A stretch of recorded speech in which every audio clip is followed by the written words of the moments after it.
بسم اللہ الرحمن الرحیم۔ اللہ کے نام سے جو رحمان اور رحیم ہے۔ السلام علیکم ورحمۃ اللہ، نحمدہ ونصلی علی رسولہ الکریم۔ اعوذ باللہ من الشیطان الرجیم، بسم اللہ الرحمن الرحیم۔ رب اشرح لی صدری ویسر لی امری واحلل عقدۃ من لسانی یفقہوا قولی۔ رب زدنی علما، رب زدنی علما، اللہم رب زدنی علما نافعا، آمین۔ کیا مسجد میں چھوٹے بچوں کو لانا چاہیے؟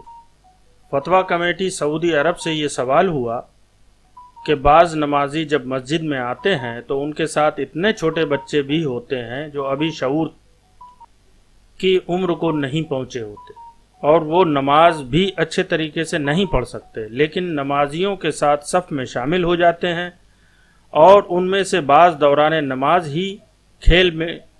لگ جاتے ہیں اور اپنے ساتھ کھڑے نمازیوں کو پریشان کرنا شروع کر دیتے ہیں۔ تو اس سلسلے میں کیا حکم ہے؟ بچوں کے وارثوں کے لیے آپ کے کیا ارشادات؟ یہ سوال فتویٰ کمیٹی کے سامنے آیا تو انہوں نے جواب دیا کہ میری رائے میں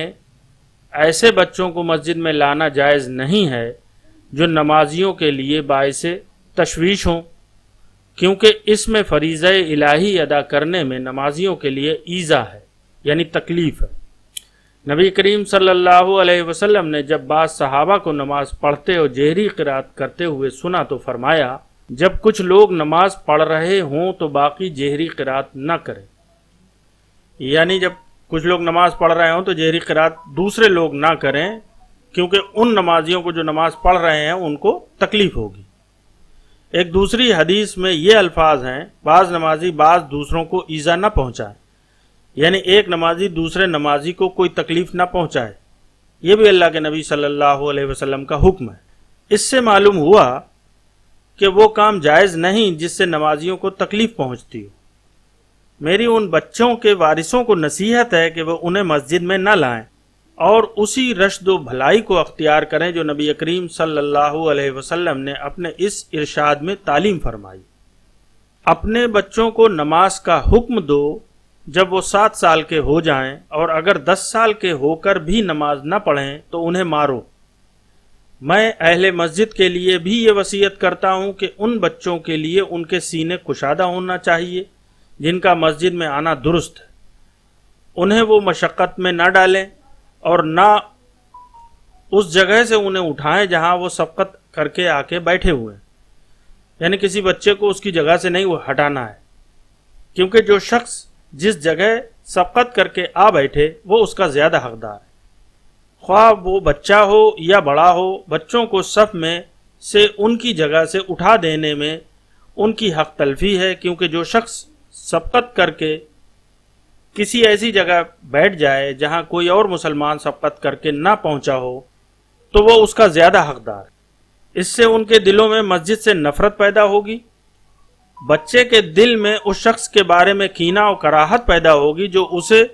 اس جگہ سے اٹھائے گا جہاں وہ پہلے سے آ کر بیٹھا ہے۔ بچوں کو ان کی جگہ سے اٹھا دینے کی صورت میں وہ سب اکٹھے ہو جائیں گے اور وہ کھیلنے لگیں گے، جس سے اہل مسجد کو پریشانی لاحق ہوگی، اور اگر بچے الگ الگ ہو کر مردوں کے درمیان میں کھڑے ہوں گے تو پھر اس طرح کی کوئی پریشانی لاحق نہ ہوگی۔ بعض اہل علم نے جو ذکر کیا ہے کہ بچوں کو ان کی جگہ سے اٹھا دیا جائے حتیٰ کہ وہ صف کے آخر میں یا آخری صف میں کھڑے ہوں،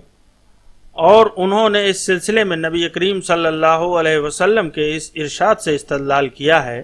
کہ تم میں سے بالغ اور صاحب فہم و دانش میرے قریب کھڑے ہوں، یعنی پیارے آقا صلی اللہ علیہ وسلم نے فرمایا کہ تم میں سے جو بالغ ہیں اور صاحب فہم اور دانش ہیں وہ لوگ میرے قریب آ کر کھڑے ہوں۔ حالانکہ ابو داؤد شریف کی حدیث میں پیارے آقا صلی اللہ علیہ وسلم نے فرمایا، جو شخص کسی ایسی جگہ کی طرف سبقت کر گیا ہو جہاں کوئی اور مسلمان سبقت نہ کر سکا ہو تو وہ چیز اسی سبقت کرنے والے کی ہے، یعنی کوئی بھی شخص جو مسجد میں آ گیا ہے اور ایک جگہ پر بیٹھ گیا ہے یا وہاں پر کھڑا ہو گیا ہے تو اس جگہ سے اس شخص کو نہیں ہٹانا چاہیے۔ ان حضرات کا استدلال نبی کریم صلی اللہ علیہ وسلم کے اس ارشاد سے ہے کہ میرے قریب وہ کھڑے ہوں جو صاحب فہم و دانش ہوں۔ حالانکہ درست نہیں ہے، کیونکہ اس حدیث کے معنی یہ ہیں کہ اس میں اصحاب فہم و دانش کو ترغیب دی گئی ہے، یعنی یہ جو بات کہی گئی ہے یہ صحابہ کے بارے میں کہی گئی ہے کہ جو ان میں جو صاحب فہم اور دانش وہ پیارے آقا صلی اللہ علیہ وسلم کے پاس کھڑے ہوں، نبی کریم صلی اللہ علیہ وسلم کا جو عمل دیکھا یا قول سنا اس کو زیادہ یاد رکھنے والے ہوں۔ آپ نے یہ تو نہیں فرمایا کہ صرف صاحب فہم و دانش ہی میرے قریب کھڑے ہوں۔ ہاں، اگر آپ نے ایسا فرمایا ہوتا تو پھر بچوں کو ان کی جگہ سے اٹھا دینے کی بات درست ہوتی،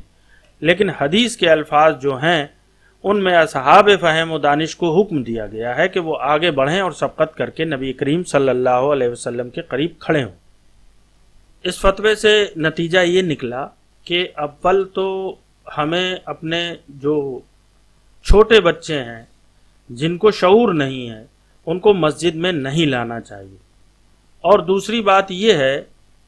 کہ جو بچے نماز پڑھ لیتے ہیں، پڑھنا جانتے ہیں، ان کو ان کی جگہ سے نہیں ہٹایا جا سکتا۔ یہ پیارے آقا صلی اللہ علیہ وسلم کا حکم ہے، تو ہمیں ان باتوں پر غور کرنا چاہیے اور اللہ تعالیٰ سے دعا کرنا چاہیے کہ پیارے آقا صلی اللہ علیہ وسلم کے احکامات پر غور و فکر کرنے اور عمل کرنے کی توفیق عطا فرمائے۔ آمین یا رب العالمین۔